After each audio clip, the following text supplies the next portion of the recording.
दोस्तों, भारतीय संस्कृति को बहुत मजबूत और बहुत ही बड़ा बताया गया है। यानी कि ये भी कहा गया है कि भारत देश सोने की चिड़िया था।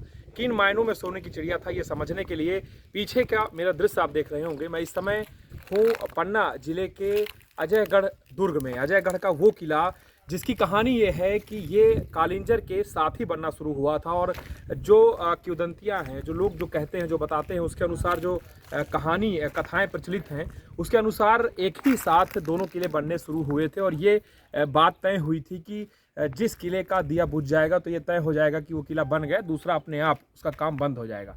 तो जो कहानी है वो ये है कि किला अधूरा रह गया और कालिंजर का किला पूरा हुआ। लेकिन कुछ ऐसे तथ्य हैं जो इस अजयगढ़ में भारतीय संस्कृति के दिखते हैं, और वो सवाल जो लगातार खड़े होते रहे हैं और वो सवाल जिनके उत्तर आज तक नहीं मिले। लोगों ने आरोप लगाया कि भारतीय संस्कृति को नष्ट किया गया है, उसका स्वरूप बिगाड़ा गया है। तो शायद ये एकदम सच है, जिसकी लड़ाई इस समय देश में चल रही है। इस समय मैं हूँ गुप्तकालीन मंदिर में, जो कि अजयगढ़ किले के अंदर है। और जैसे ही हमने प्रवेश किया तो हमने उन तथ्यों को देखा जिसमें बहुत सारी चीज़ें दिखती हैं। जिसमें ये आप जो पत्थर की मूर्तियाँ देखेंगे तोड़ी गई हैं, और बहुत सारे जो जलहरी जिसमें शिवलिंग स्थापित था उसको दो भागों में देखिए। यहाँ पे ये पूरा यहाँ पे है, और पूरा जो मंदिर है ये अपने समय का एक भव्य मंदिर था, जिसका आप एक स्ट्रक्चर देख रहे हैं। और शायद यही कहा जाता है कि खंडहर बता रहे हैं कि इमारत कितनी बुलंद रही होगी। तो आप ये तरीके देख लीजिए, बहुत सारी चीज़ें हैं जो यहाँ पे बताने के लिए पर्याप्त है कि कैसे इस मंदिर को तहस नहस किया गया। और पूरी भारतीय संस्कृति को जो हजारों लाखों साल की है, ये कहानी किसी एक साल की नहीं है। ये गुप्त काल का वो मंदिर है जो कई दशकों, कई सदियों से बीतता हुआ यहाँ पे खड़ा हुआ है।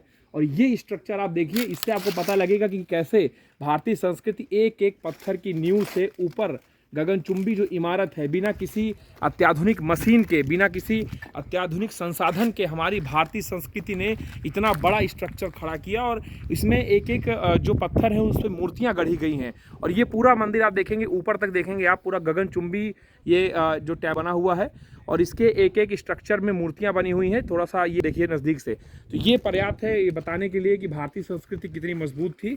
और ये पूरा बिखरा पड़ा है यहाँ पे पूरे अजयगढ़ के दुर्ग में, जहाँ जाना बेहद कठिन है, जहाँ जाना बेहद दुरूह है, और जहाँ अभी तक बहुत सारी चीज़ें नहीं मिल पाई हैं। तो ये चीज़ें हैं। आइए चलते हैं, आपको थोड़ा सा ऊपर कुछ दिखाते हैं जाल करके।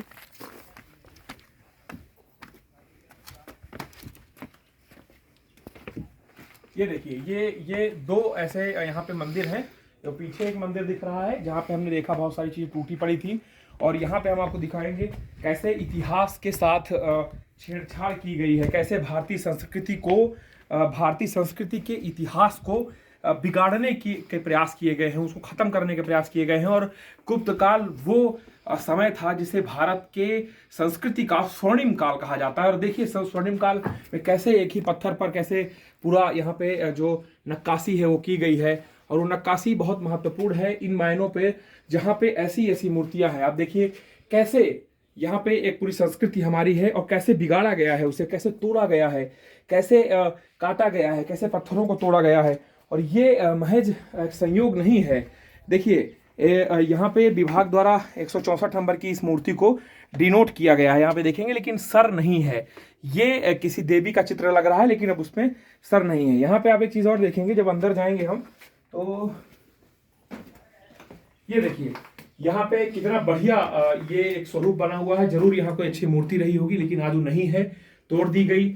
और ये तमाम चीज़ें बताने के लिए पर्याप्त हैं कि भारतीय संस्कृति के साथ कितना बड़ा षड्यंत्र रचा गया अंतर्राष्ट्रीय स्तर पर। और ये बताने की कोशिश की गई कि भारत सपेरों का देश है, भारत में कुछ नहीं है, लेकिन वास्तव में भारत में वो सब कुछ था जो कहीं और नहीं था। और भारतीय संस्कृति वास्तव में इतनी मजबूत थी जो कहीं भी नहीं थी। और उसके जो जीवंत नमूने हैं हजारों साल के, वो गुप्तकालीन इस अजयगढ़ दुर्ग में है, जो कि हमेशा से काफ़ी ज़्यादा ऐसा बूझ केंद्र रहा है, बूझ पहली रही है, जो लोगों को नहीं पता रही। वीडियो जर्नलिस्ट सचिन के साथ अनुज अहमद की रिपोर्ट।